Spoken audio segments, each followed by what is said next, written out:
প্রকৃতির কমল ছোঁয়ায় গোলাপের পাপড়ি থেকে কিভাবে জন্ম নেয় একেবারে প্রাকৃতিক লিপস্টিক, আর সেই মধুর যাত্রা আপনাদের দেখাই। প্রথমে আমরা জঙ্গল থেকে তুলে আনি সুগন্ধি লাল গোলাপ। এবার সেই গোলাপ থেকে পাপড়িগুলিকে আলাদা করে ভালো করে ধুয়ে পরিষ্কার করি।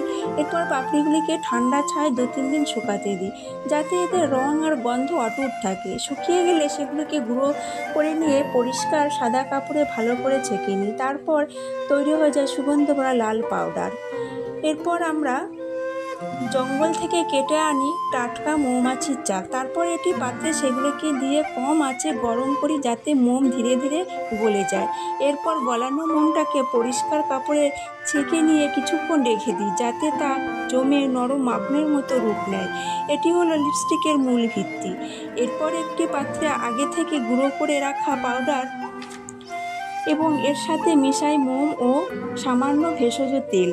এরপর মিশ্রণটিকে হালকা আঁচে গরম করি, যাতে সব উপাদান ভালোভাবে একসাথে মিশে যায়। এখন সেই মিশ্রণটি ছোট ছোট সাজ থেকে ঢেলে 24 ঘন্টা রেখে দিই শেষ হওয়ার জন্য। এরপর লিপস্টিকগুলিকে সাজ থেকে বের করে নিই এবং সবশেষে এটিকে লিপস্টিকের খাপের মধ্যে ভরে দিই এবং একটু ফিনিশিং দিয়ে দিই। এটি শুধু ঠোঁটকেই সুন্দর করে না, সাথে দেয় কমলতা, রঙের আভা এবং এক মিষ্টি ঘ্রাণ, যেন প্রতিটি রঙে মিশে আছে প্রকৃতির ভালোবাসা। ভিডিওটি ভালো লাগলে লাইক, কমেন্ট করে সাবস্ক্রাইব করে আমাদের পাশে থাকুন।